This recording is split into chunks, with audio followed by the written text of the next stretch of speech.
قال المؤلف رحمه الله تعالى ونفعنا به بعلومه فقال رب اشرح لي صدري ويسر لي امري واحلل عقدة من لساني يفقهوا قولي سبحانك لا علم لنا الا ما علمتنا انك انت العليم الحكيم. الفاتحة إلى حضرة النبي المصطفى رسول الله سيدنا محمد بن عبد الله صلى الله عليه وسلم وعلى آله وأزواجه وذرياته وأهل بيته أجمعين ثم إلى خصوصا أم الصالحة المحبوبة حجة وردة بنت عمر أصحابي وإلى خصوصا أختي كبيرة الصالحة المحبوبة أستاذة حجة الليلاني بنت مجيلاني ثم إلى خصوصا أم الصالحة المحبوبة الثانية حجة بهذه بنت حجة أمير الدين ثم إلى خصوصا أحمدي حليمة بنت خير وإلى روح عمتي حسنة بنت خير وإلى روح عمي عبد اللطيف بن خير ثم إلى روح خصوصا ibunda Hajah Sumani binti Sa'bah وإلى روح خصوصا Hajah Marsiyah binti Rai وإلى روح خصوصا Bapak Bui Khudori bin Haji Ishaq ثم إلى روح خصوصا Sa'bah bin Haji Abdul Hamid ثم إلى خصوصا جهرية بنت برهان وإلى أرواح جميع مشايخي وأساتذتي وخصوصا مصنفات الكتاب وأصوله وفروعه وذوي الحقوق عليه أجمعين أن الله يغفر لهم ويرحمهم ويعلي درجاتهم في الجنة. الفاتحة.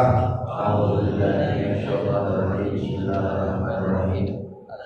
الحمد لله رب العالمين الرحمن الرحيم مالك يوم الدين إياك نعبد وإياك نستعين اهدنا الصراط المستقيم صراط الذين أنعمت عليهم غير المغضوب عليهم ولا الضالين رب اغفر لي ولوالدي آمين. أستغفر الله العظيم أستغفر الله العظيم أستغفر الله العظيم.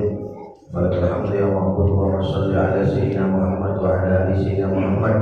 اللهم علمنا علما نفقه به أوامرك ونواهيك وارزقنا علما نعلم به كيف نناجيك يا أرحم الراحمين. اللهم ارزقنا فهم النبيين وحفظ المرسلين وإلهام الملائكة المقربين. اللهم بارك في مجلسنا هذا برحمتك يا أرحم الراحمين والحمد لله رب العالمين. تقبل الله منا ومنكم فتقبل يا كريم. Pada kesempatan malam hari ini kita melanjutkan kajian kita yang kita ambil dari kitab Al-Qaulul Jali fi Halli Al-Fadhi Mukhtasar Abdullah Al-Marari, yakni tentang akidah. Pada kesempatan yang lalu kita sudah mengkaji apa yang dimaksud dengan mukallaf. Apa yang dimaksud dengan mukallaf? Begitu juga kita telah membahas tentang baligh.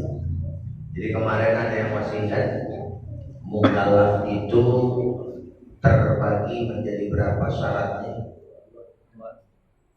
Dua. Apa aja itu? Assalamualaikum. Apa yang kemarin? Kafir sama muslim.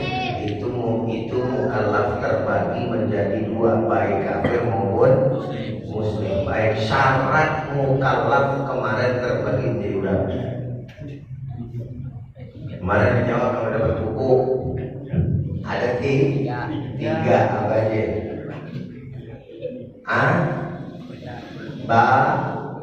Balik, kemudian berakal, yang ketiga telah sampai padanya dakwah pokok dasar Islam, yaitu kalimat dua syahadat, yaitu asyhadu an la ilaha illallah wa asyhadu anna muhammadar rasulullah. Yang anak kecil jangan pada bercanda, hadis diamankan. Nah sekarang setelah kita mengetahui mukallaf dan mengetahui baligh, yang wajib bagi mukallaf pertama kali memahami dan mengerti makna dua kalimat syahadat. Asyhadu an la ilaha wa asyhadu anna Muhammad. Syahadat yang pertama adalah la ilaha illallah. Kemarin betul la ilaha illallah maknanya apa ya? Wa makna asyhadu an la ilaha illallah yakni an la ma'buda bihaqqin illallah. Jadi jangan ketinggalan bihaqqin illallah. Setelah itu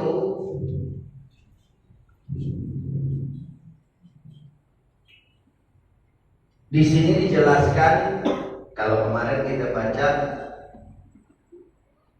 matanya, sekarang kita lihat syarahnya. Ai annahu la yastahiqqu ahadun, bahwasannya tidaklah berhak siapapun satupun ayat Buddha untuk disembah. Jadi makna daripada ayat Buddha disembah, kalau kita mengistilahkannya ibadah, dari kata ain ba'dal, ya, ainu ibadah, disembah, artinya tidak ada yang diibadahi kecuali hanya Allah Subhanahu wa ta'ala. Nah sekarang apa itu makna ibadah? Makna ibadah itu ayu tadallala lahu nihayat tadallul, yakni yang ditunduki dengan puncak ketundukan. Itu yang namanya makna ibadah. Assalamualaikum. Apa tadi bagaimana? Makna ibadah tidak ada yang ditunduki dengan puncak ketundukan illallah, kecuali hanya Allah. In makna ibadati fil lughah, oleh karenanya makna ibadah secara bahasa aqsa ghayatil khusyu'i wal khudu' adalah merupakan puncak dari segala puncak kekhusyuan dan ketundukan. Itu ibadah pada. Kama nassa ala dzalika al-Hafidz al-Lughawi, sebagaimana yang diterangkan pada persoalan ini, yakni makna ibadah, oleh Al-Hafidz al-Lughawi Taqiyuddin As-Subki, Imam Taqiyuddin As-Subki. Huwa Ali bin Abdul Kafi As-Subki Taqiyuddin Abul Hasan, itu nama panjangnya. Jadi definisi daripada ibadah adalah puncak dari segala puncak kekhusyuan dan ketundukan. Itu kita harus tahu dulu. Sehingga dengan memahami makna ini dan definisi ini, kita tidak mudah untuk menghukumi seseorang itu musyrik atau tidak. Sebab salah-salah orang memahami daripada definisi ibadah, maka akan terjadi gampangnya, mudahnya orang mengkafirkan dan memusyrikkan seseorang. Wahabi terjebak pada persoalan ini. Makanya yang harus kita garis bawahi sekali lagi, yang namanya makna ibadah adalah puncak dari segala puncak ketundukan, yang itu ditunjukkan kepada Allah Subhanahu wa ta'ala. Kira-kira sampai di sini paham ya? Fayu'lamu, maka dijelaskan, maka diketahui min hadza, dari yang telah dijelaskan, annahu laisa, bahwasannya tidaklah makna ibadati, termasuk makna dan arti ibadah, mujarradat ta'ati, hanya sekedar taat. Paham maksudnya? Begini, saya sama guru wajib taat. Assalamualaikum. Kita sama guru wajib taat. Kita sama orang tua wajib taat. Kita sama siapa lagi? Istri sama suami wajib taatnya. Itu ketaatan bukan? Artinya bahwa sekedar ketaatan kepada makhluk itu bukan ibadah. Paham ya? Jadi nggak bisa kita katakan bahwa taat hanya kepada Allah, tapi menafikan ketaatan kepada selain Allah. Assalamualaikum. Bisa dipahami nggak kira-kira itu? Artinya ada ketaatan selain kepada ketaatan Allah kepada Allah Subhanahu wa Ta'ala. Namun, yang harus kita poin lagi, segala bentuk ketaatan yang ada pada selain untuk Allah pun bermuara dan diperuntukkan untuk Allah. Paham kira-kira? Wajibnya seorang istri taat kepada suami. Kenapa? Karena itu bagian daripada aturan agama, kan gitu ya, yang diturunkan oleh Allah. Berarti taatnya kita atau seorang istri kepada suami adalah bagian daripada bentuk ketaatan kepada Allah. Ketaatan kita kepada orang tua, ketundukan kita kepada orang tua, itu merupakan bagian ketundukan kita kepada Allah Subhanahu wa Ta'ala. Maka ketundukan dan ketaatan kepada makhluk, dalam hal ini suami, dalam hal ini ibu, bapak, itu akan terputus manakala ketundukan itu melanggar batasan-batasan syariat.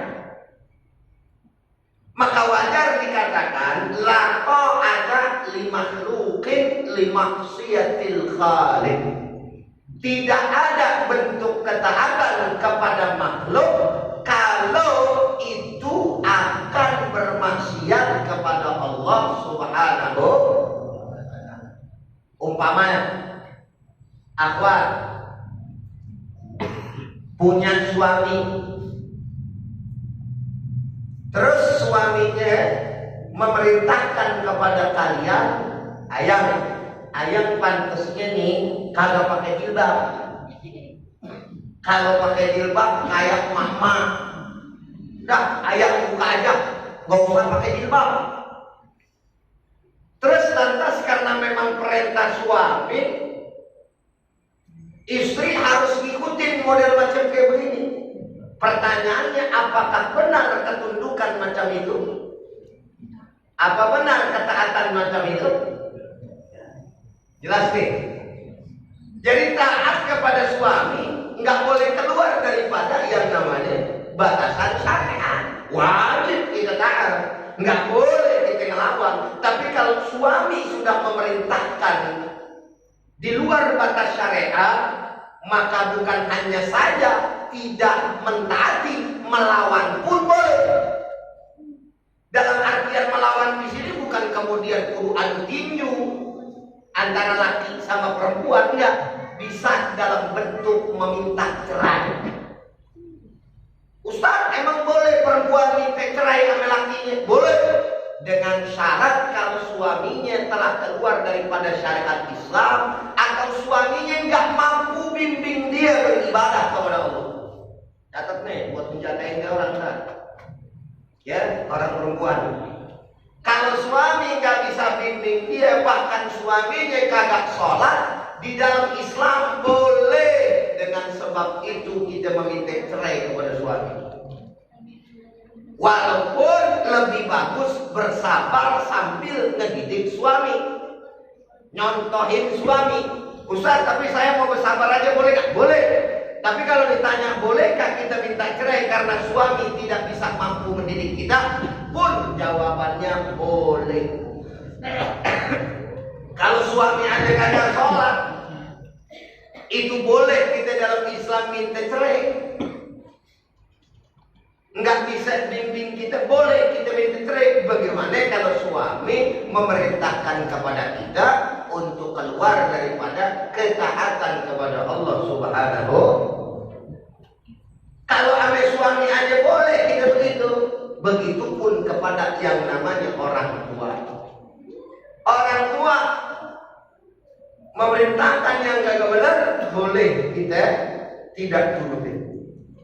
Walaupun etika dan akhlak penting harus dikedepankan di dalam penolakan-penolakan dari perintah-perintah orang tua yang keluar daripada syariat ajaran agama Allah Subhanahu wa ta'ala. Selanjutnya, jadi sekali lagi, bahwa sekedar taat kepada makhluk itu bukanlah dianggap ibadah. Artinya kalau itu bukan dianggap ibadah, orang yang melakukannya enggak musyrik. Paham nggak sampai sini? Tapi kalau misalkan itu sudah dalam ranah ibadah, baru tuh orang musyrik karena beribadah kepada selain Allah Subhanahu wa ta'ala. Yang kedua, awit lidah atau hanya sekedar panggilan. Contohnya apa? Kita kepada Rasulullah. Makanya ketika kita berselawat kepada kita punya Nabi, kadang di dalam bentuk selawat itu ada panggilan. Ya Rasulullah, salamun alaik, ya Rafi'a sya'ni wa daraji, ya Rasulullah, salamun alaik. Itu kan kita manggil Nabi itu namanya. Kalau ini sekadar panggilan, maka tidak menyebabkan seseorang menjadi musyrik. Orang-orang Wahabi karena kita ngomong begini, manggil Rasul, dikata sama dia ibadah dan minta kepada Rasul, itu persoalannya. Padahal tidak. Kenapa? Karena ketika kita sekedar memanggil kepada Rasulullah, maka kita bukan dalam kaitan ibadah, bukan menyembah selain daripada Allah Subhanahu wa ta'ala. Awil istighosati awil isti'anah, atau istighosah dan isti'anah, minta pertolongan maksudnya. Kita minta pertolongan, sekedar minta pertolongan, boleh apa enggak sih? Assalamualaikum. Boleh apa enggak? Padahal ada ayat begini, iyyaka na'budu wa iyyaka nasta'in. Hanya kepadamu kami menyembah dan hanya kepadamu kami memohon. Tuh, kan udah jelas ayatnya kayak begitu. Berarti bagaimana dong? Nah, gitu kan? Kan di situ kita minta tolong hanya kepada Allah. Beda.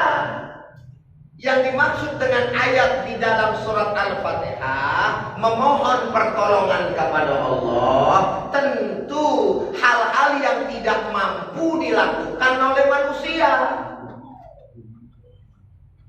Itu yang dimaksud iyyaka na'budu wa iyyaka nasta'in. Tapi kalau misalkan pertolongan Allah itu masih Allah Ta'ala berikan lewat jalur manusia, gitu kan, andilnya manusia, maka itu tidak mengapa. Contoh umpamanya, aneh dulu ente, taruhlah jis, tolong jis, ambilin air. Itu namanya minta tolong gak? Minta tolong gak? Musyrik apa kafir? Masa yang model kayak begitu dikata musyrik? Kan gitu masalahnya. Ya.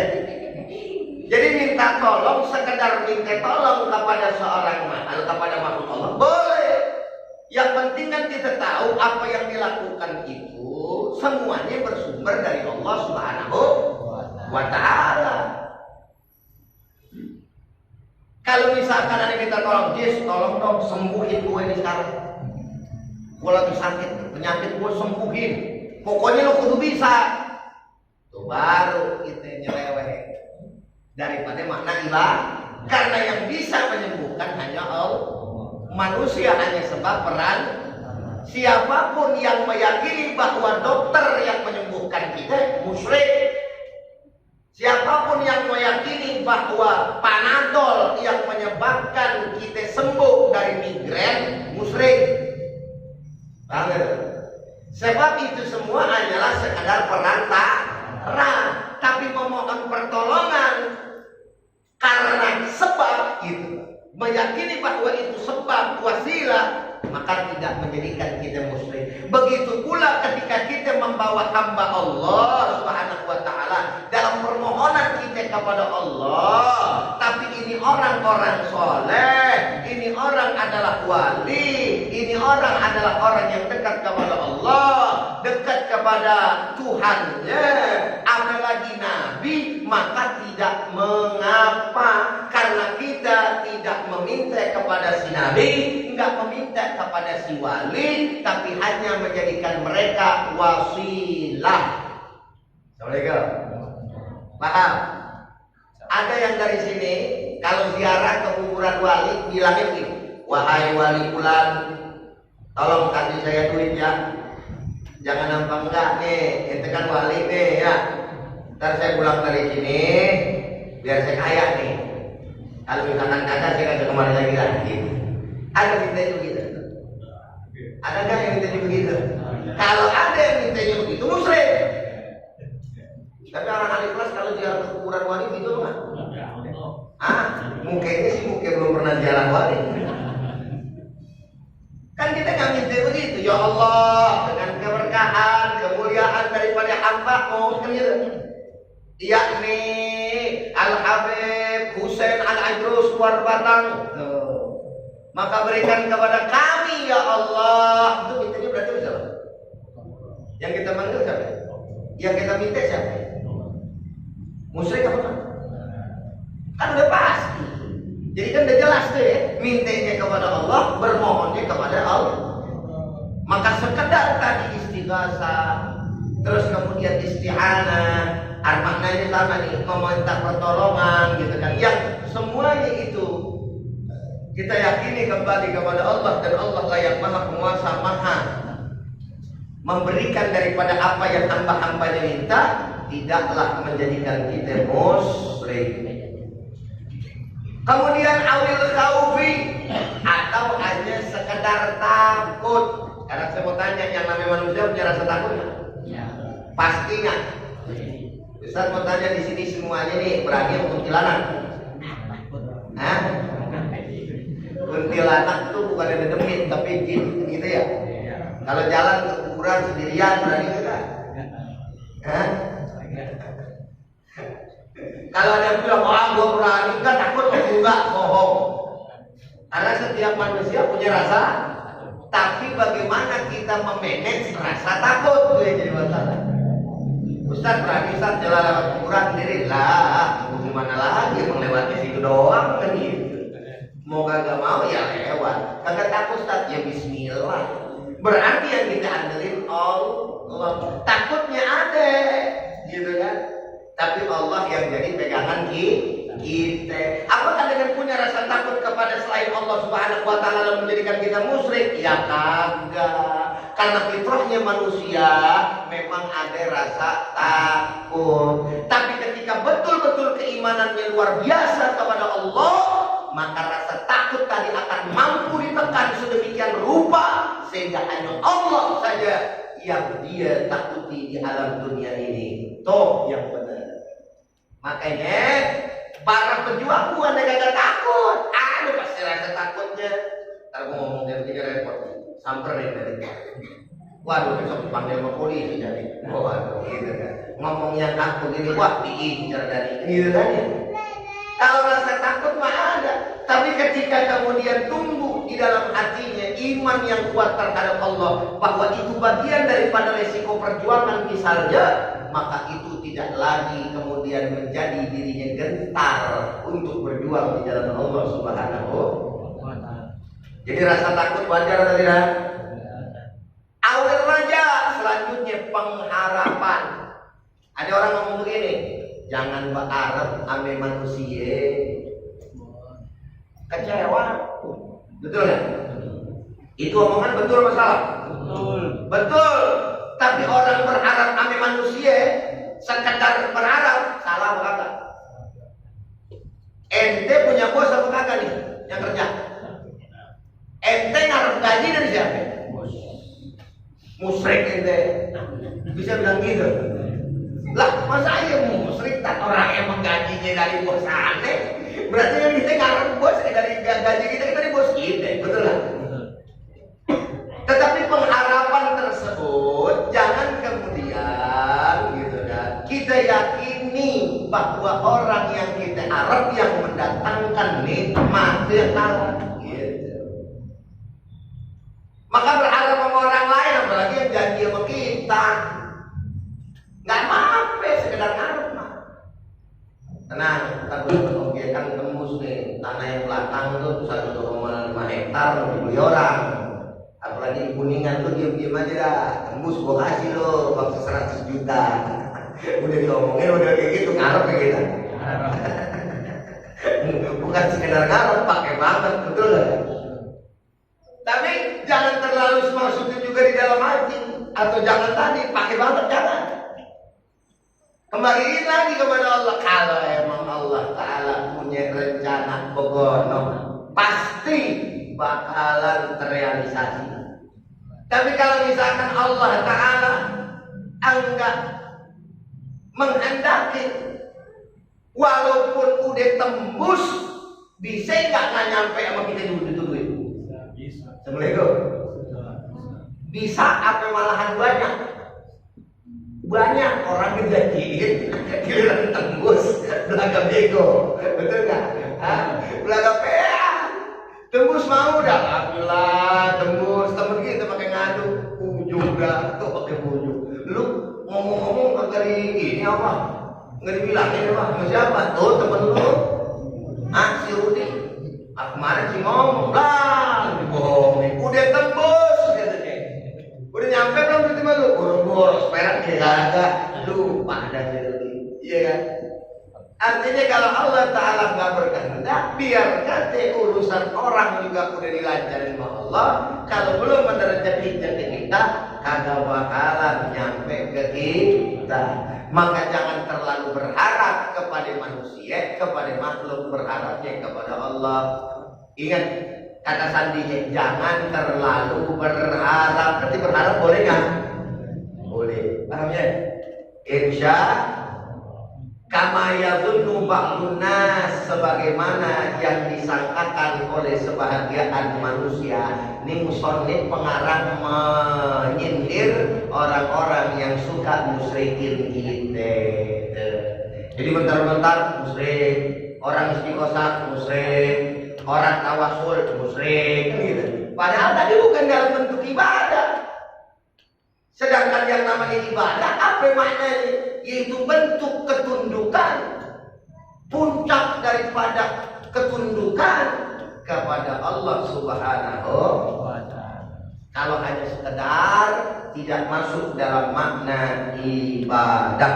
Adapun ayat yang kemudian mengatakan iyyaka na'budu wa iyyaka nasta'in, sudah barang tentu pertolongan yang dimaksud adalah pertolongan yang makhluknya tidak mampu untuk melakukannya. Dokter udah angkat tangan, betul betul. Ini sih secara medis udah saya nggak bisa apa-apa Pak. Tolong dah keluarga kumpulin aja. Kalau kakak bawa balik dah nih pasien dah. Karena secara ilmu medis seminggu lagi paling lama hidupnya, kesononya kagak. Kata dok, berarti dokter udah nggak bisa ada kan? Sebagai sebab Tapi ketika kita yakin kepada Allah, dan memang sebagai orang muslim wajib yakin, dan ternyata memang Allah kehendaki, jadi apa kata? Udah mau nemani kita tukeran-tukeran sip-sipan ini di rumah mak kita. Kata dokter mak kita 7 hari kemarin belum kelihatan mau mati nih mak kita. 7 hari belum juga dapat 8 hari matanya melek. Dapat 10 hari tangannya bergerak. Dapat seminggu dia bisa duduk di tempat tidur. Dapat ya kan. Sebulan dia bisa lari. Tahu-tahu dengar kabar dokternya duluan yang vonis yang mati. Nah, bisa bukan bisa gitu? Bisa. Kenapa? Karena Allah Ta'ala yang maha berkehendak dan maha kuasa atas segala sesuatu. Insya Allah. Kira-kira sampai di sini jelas? Paham? Kesimpulannya apa tadi? Terusannya apa tadi terusannya? Makna ibadah. Nih, biar enak. Kita kan tadi udah bilang la ma'budu bihaqqin illallah. Makna la ilaha illallah, tidak ada Tuhan kecuali Allah. Maknanya tidak ada yang disembah, yang diibadahi dengan sebenar-benarnya kecuali hanya Allah. Lalu musannif menerangkan makna ibadah itu apa? Gitu. Apa yang dimaksud dengan ibadah? Sehingga ketika kita memahami makna ibadah, kita bisa melihat mana orang yang kemudian bisa musyrik, mana orang yang enggak perlu kita katakan musyrik atau bahkan kita tuduh kafir. Karena tuduhan kafir itu sangat luar biasa.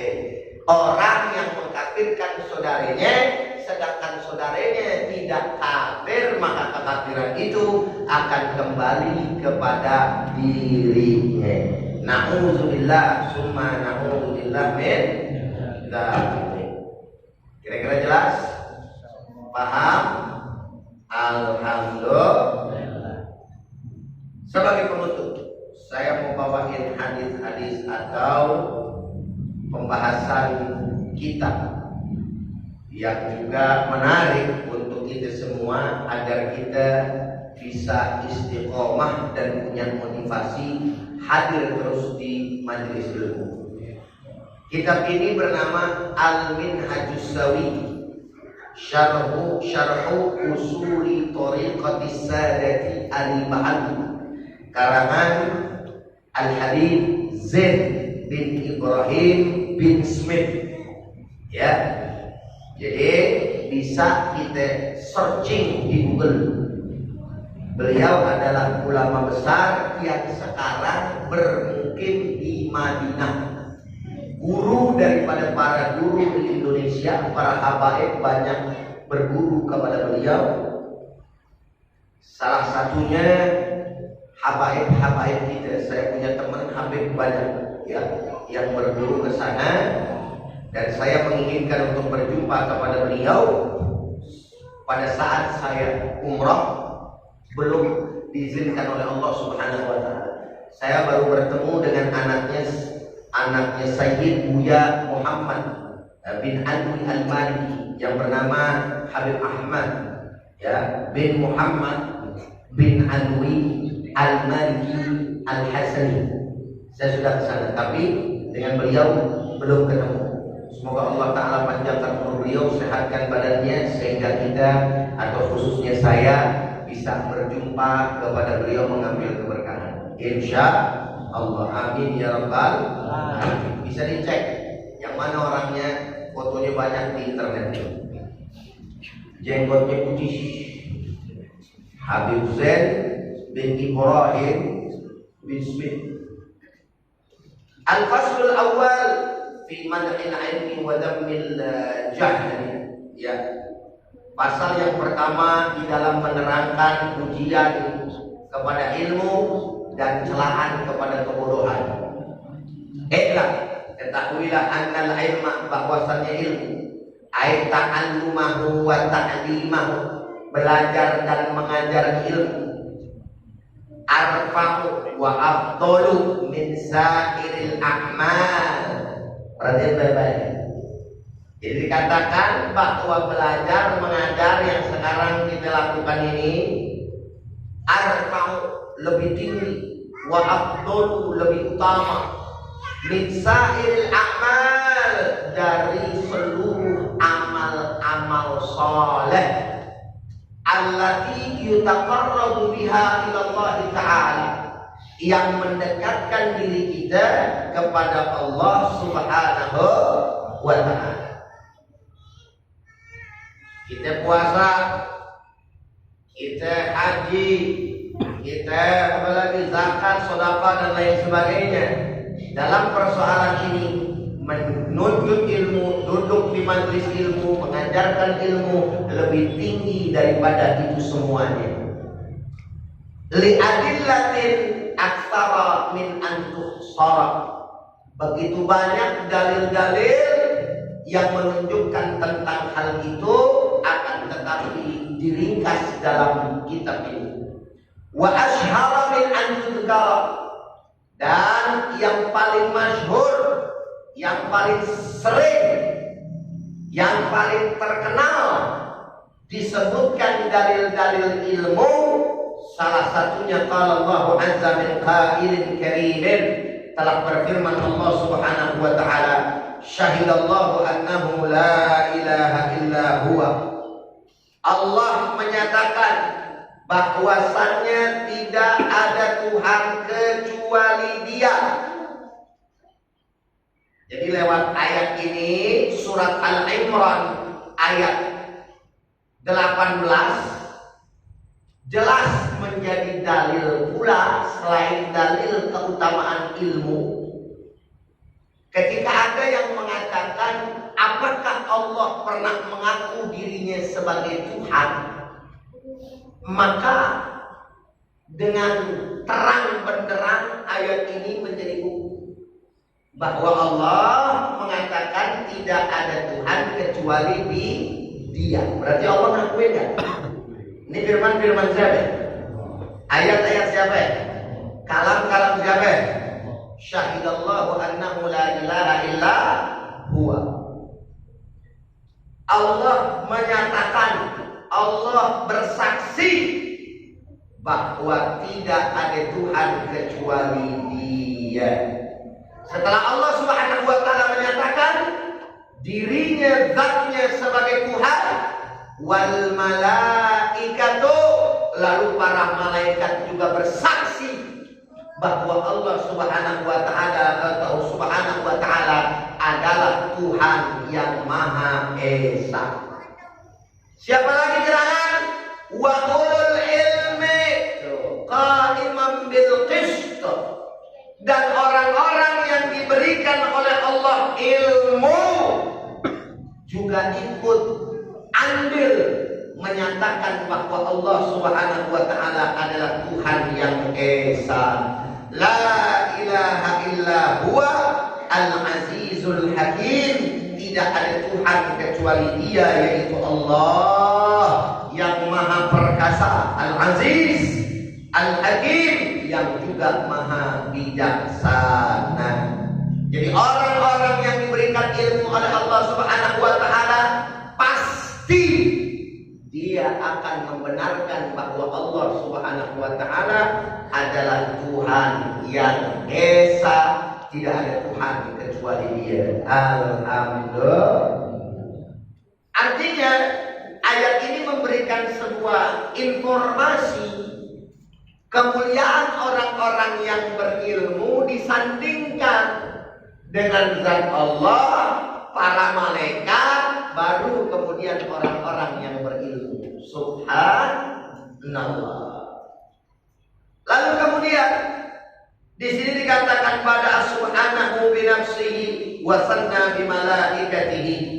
Allah memulai dengan zatnya sendiri, dan yang kedua dengan para malaikatnya. Wa sallata bi ahli ilmi, yang ketiga dengan ahli ilmu. Wa kafahum bidzalika syarafan wa fakhran, Dan Allah Subhanahu wa taala mencukupkan mereka dengan hal yang sedemikian rupa itu, yakni kemuliaan dan kemegahan.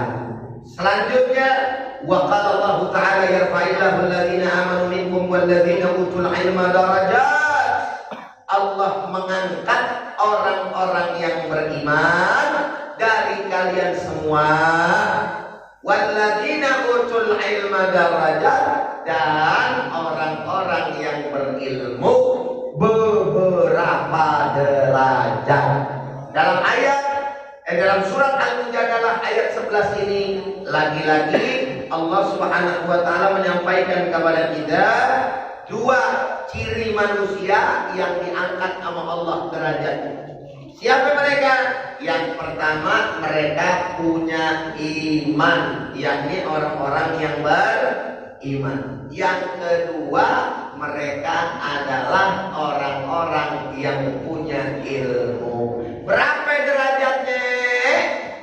Derajat beberapa derajat. Alhamdulillah. Orang kalau dia punya ilmu derajatnya tinggi apa enggak? Tinggi apa enggak? Ustaz Abdul Somad kenapa bisa orang mulia itu? Karena ilmu. Apa karena tampangnya? Apa karena wajahnya, fisiknya? Tapi sekarang kira-kira akhwat mana yang gak mau jadi bininya? Assalamualaikum. Kalau ukurannya perempuan mana yang gak mau jadi istrinya, betul kan? Jangankan istri yang pertama, yang kedua sama ketiga aja juga ada yang mau. Ustaz Adi Hidayat, kenapa bisa mulia? Ilmunya. Sampai-sampai ada orang tuh lihat di YouTube-nya Ustaz Adi Hidayat, dia dikasih pertanyaan di kertas, ternyata apa di dalam kertas itu, Ustaz, nama saya Fulanah binti Fulan, pokoknya kurang lebih begitu. Saya umurnya 20 tahun, masih muda, dan saya belum menikah. Sekiranya Ustaz mau menjadi imam saya bersedia menjadi makmum atau istri Ustaz. Yang ini bagus Ustaz Adi Hidayat yang ini. Coba kalau Ustaz Hidayat, mana orangnya? Mana orang itu lagi? Ya. Kenapa? Karena ilmu. Makanya inilah yang membuat derajat seseorang itu tinggi di hadapan Allah. Bilal bin Rabah tahu? Tahu? Kenal? Kenal kan? Jangan salah jawab. Tahu apa enggak? Tahu. Kenal apa enggak? Nah, tahu dari mana? Dari kisah, dari sejarah. Ya. Hitam apa putih orangnya? Hitam. Hah? Hitam. Bukan hitam. Kalau orang sini masih hitam. Ya. Keling. Kalau ibarat kata Arab, kereng udah. Mulia. Saking mulianya Bilal bin Rabah, waktu Nabi Mi'raj, Nabi dengar suara trompet. Letak letuk. Nanya sama malaikat Jibril, itu suara apa? Itu suara trompet ya Rasulullah. Trompet itu kalau kita sendal bagian. Punya siapa itu Jibril? Punya sahabat ya Rasul. Siapa gerangan? Bilal bin Rabah, Masya Allah. Sendalnya udah nyangkut ke sorga, orangnya masih di dunia. Ada jamaah yang ikhlas sendal nyangkut dari sorga. Ada ikhlas dulu. Berarti ketua DKM ngitungin deh. Masya Allah, alhamdulillah. Terakhir, wa qala Allah jalla wa ala, dan Allah Subhanahu wa taala berfirman, qul hal yastawil ladzina ya'lamuna wal ladzina la ya'lamun. Katakanlah, apakah sama ya Muhammad orang yang punya ilmu sama orang yang enggak punya ilmu? Sama apa enggak? Makanya kalau ngobrol sama orang ilmunya kagak, daripada kita setengah mati naik darah antem. Imam Syafi'i bilang apa? Saya lebih baik menghadapi 100 orang alim untuk berdebat ketimbang saya menghadapi 1 orang tapi belon. Apa? 1 juta dalil kagak bakalan diterima, belon. Udah belon, maunya bener. Repot. Makanya saya kalau udah debat sama orang, apalagi di sosial media, komentar misalkan di kolom saya tuh, terus ngedebat saya, udah saya bilangin sekali 2 kali masih gak bisa, jawaban saya cuma 1. Saya tulis di situ dalam bahasa Arab, tarkul jawabi alal jahil jawabun. Diam terhadap orang bodoh merupakan sebuah jawaban. Jadi secara kagak langsung, kasarnya kita ngomong susah sama orang kayak lu, goblok gitu.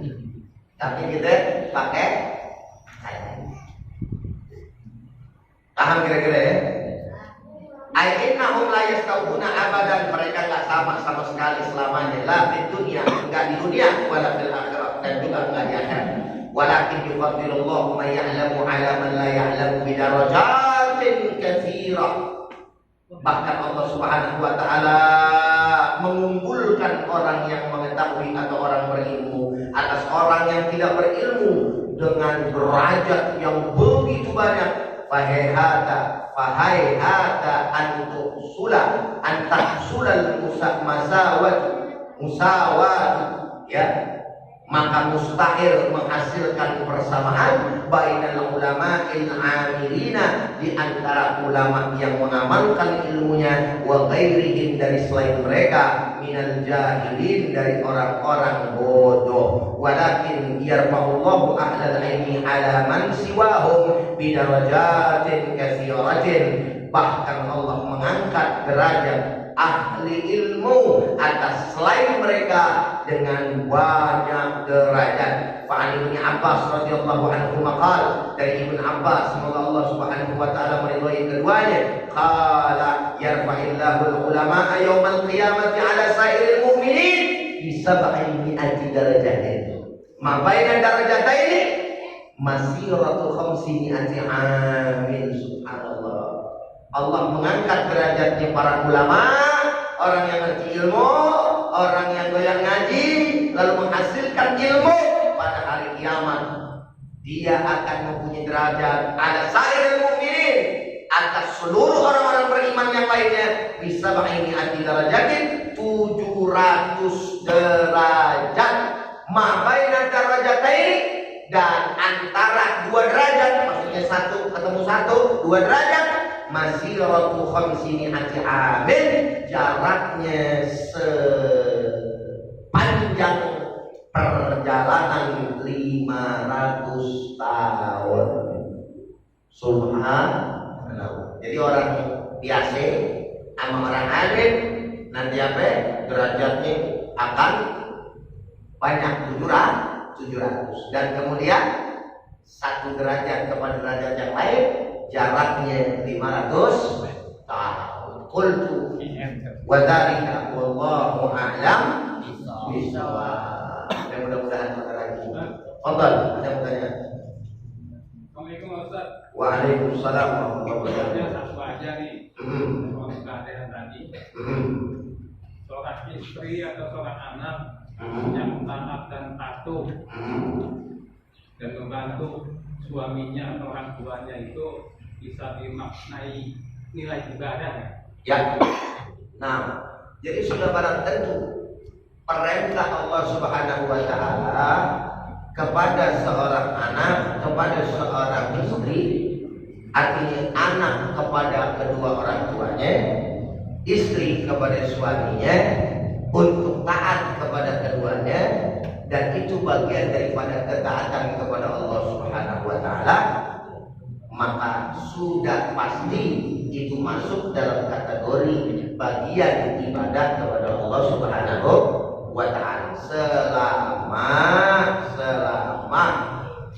apalagi ditekankan ya untuk menjalankan ketaatan itu untuk bentuk ketaatan kepada Allah Subhanahu wa Ta'ala. Bahkan waktu itu sudah ada terakhir belum sih? Ya, bahkan ketaatan kita kepada Allah Subhanahu wa Ta'ala akan terhalang. Dengerin baik-baik.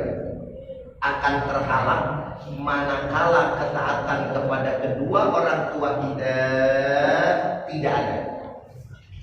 Allah tidak akan memasukkan surga seorang hamba yang soleh kepadanya, tapi tidak soleh kepada orang tua.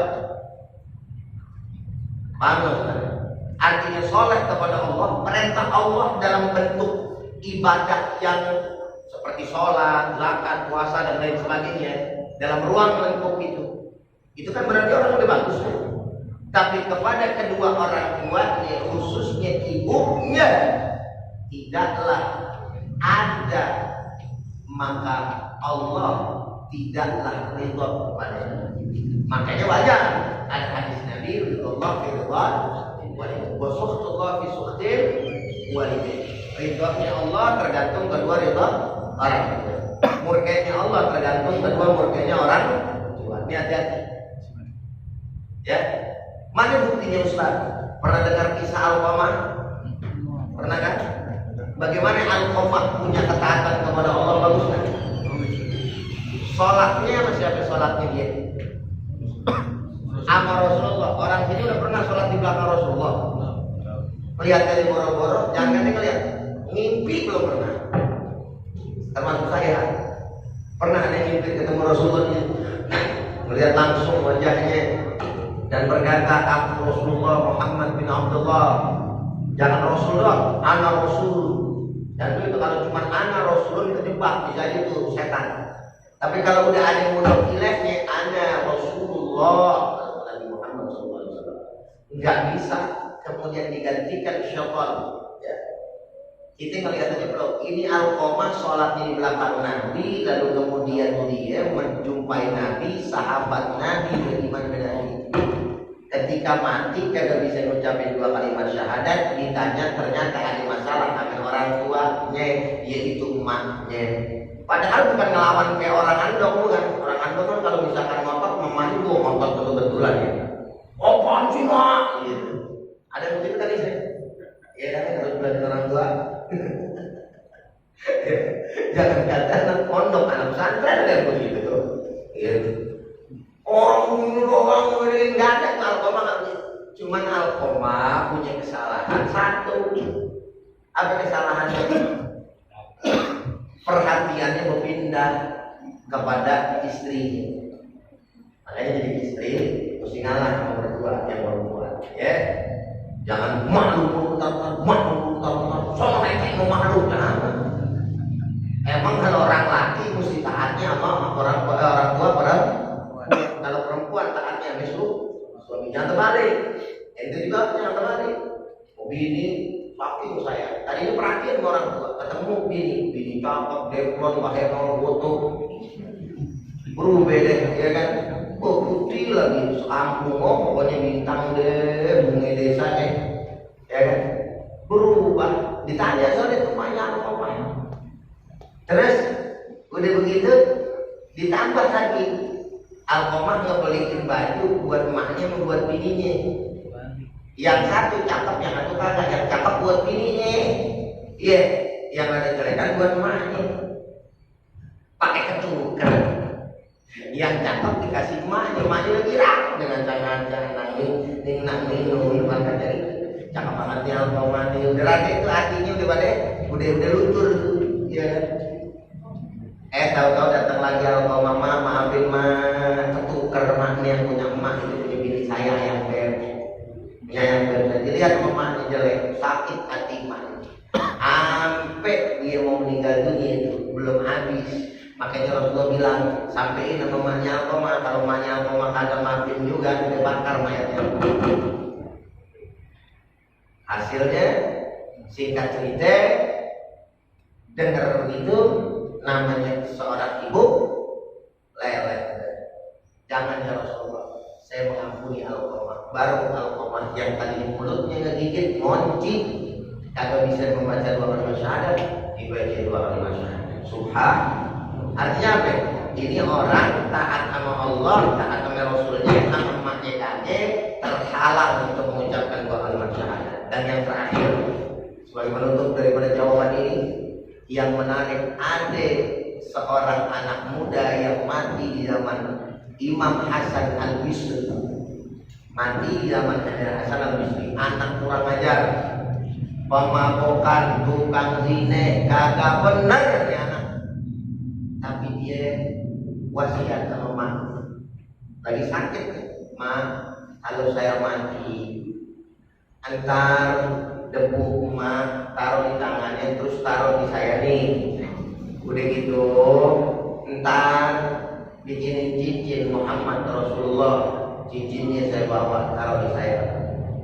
Dan yang ketiga, janganlah emak pulang sebelum emak minta kepada Allah bahwa emak redho kepada saya.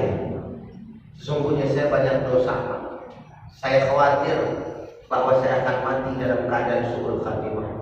Oleh karenanya nanti kalau saya mati juga, emak nggak usah bareng-bareng sama mayat saya, nggak usah kasih orang tahu, orang sekampung nggak usah tahu. Pokoknya emak jauh-jauh liatin saya, nanti kalau udah dikubur emak doa sama Allah Ta'ala. Karena saya sayang sama emak redho bilang buat saya. Alhamdulillah. Terus kemudian dilaksanakan. Ketika dia meninggal dunia, lewat ke pasar ada Hasan Al-Bisri, ulama besar. Ada Hasan Al-Bisri, kenapa itu mayat diangkat cuma sama orang doang, keempat, kagak ada yang ikutin. Biasanya kan ada orang kampung, kok kagak ada. Ditanya sama Syekh Hasan Al-Bisri, ini orang pada kemana? Emang kagak ada yang tahu dia meninggal? Saya nggak tahu, saya cuma petugas guru doang yang disuruh sama ahli warisnya. Ya udah, ikut penasaran. Pada saat sholat kagak ada yang sholatin.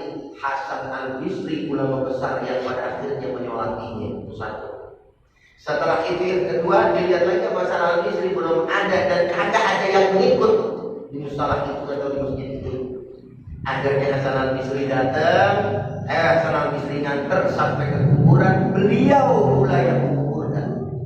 Setelah kubur selesai, bayangin. Dan kemudian nanya lagi, benar-benar apa kagak ada orang?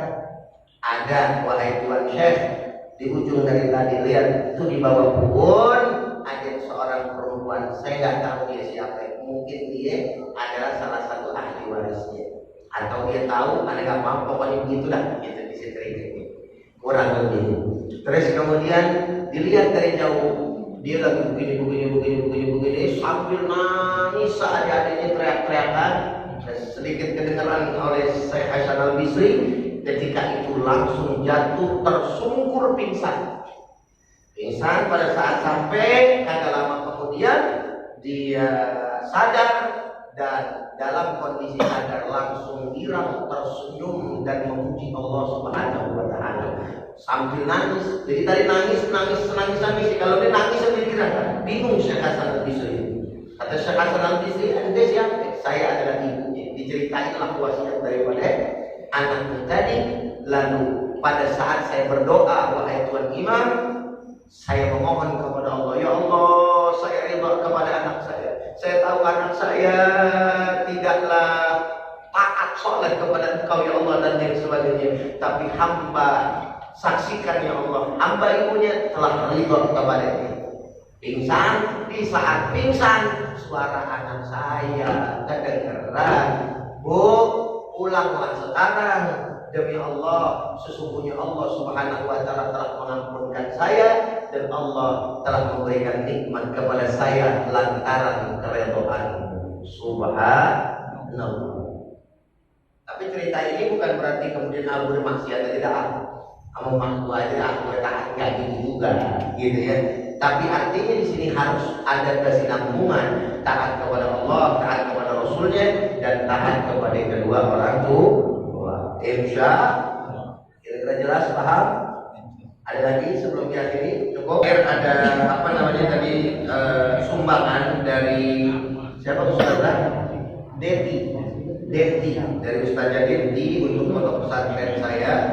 saya terima begitu. Dan tadi sudah kita bacakan Fatihah di awal sekaligus sebagai pembuka majelis taklim kita. Jazakillah khairan jazak. Mudah-mudahan Allah Subhanahu wa taala berikan kepada Ustazah Denti kemudahan dan juga rezeki yang barokah, yang halal, yang banyak ya. Dan Allah Subhanahu wa taala kabulkan segala hajat-hajatnya. Dan pastinya insyaallah yang tadi sudah kita kirimkan Fatihah akan sampai kepada almarhum dan almarhumah. Amin ya Allah ya rabbal alamin. Sekali lagi saya sampaikan jazakillah khairan jazak.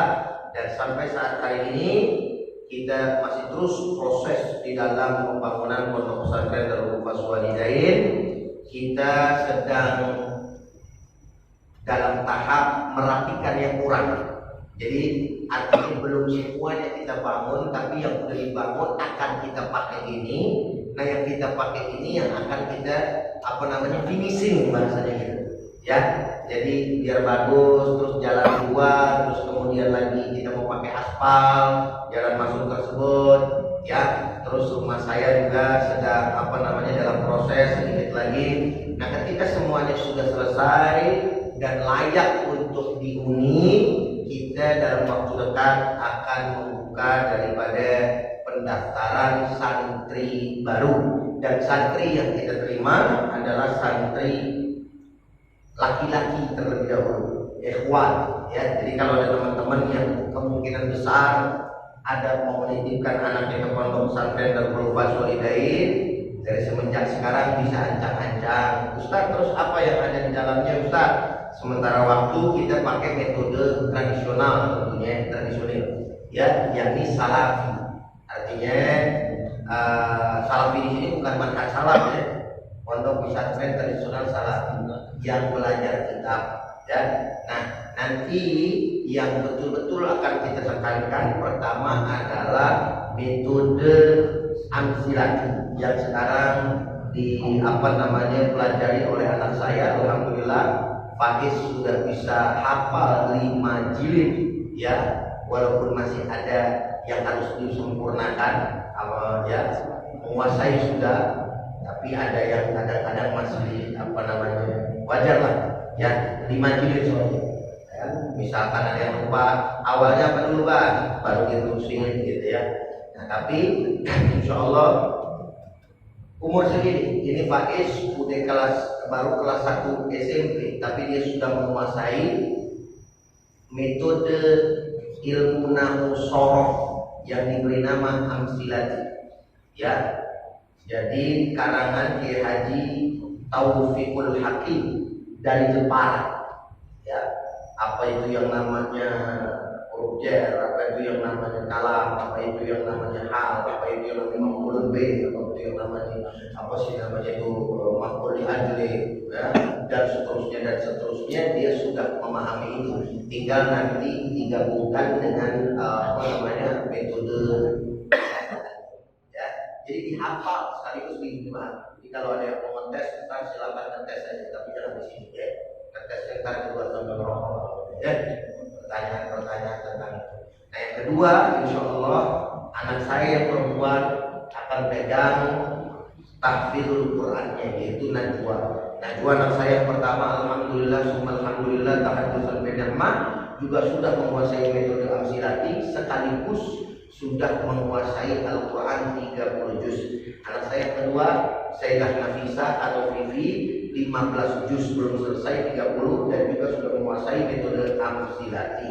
Ya, jadi ada 3 ini yang akan menjadi cikal bakal insyaallah. Doain mudah-mudahan Allah Subhanahu wa taala permudah panjang umur anak-anak saya semuanya, bisa bermanfaat dan bisa memimpin Pondok Pesantren Darul Hufaz Walidain yang ada di Jalan Raya Majak, Lebak, Banten, Desa Pasir Kecapi.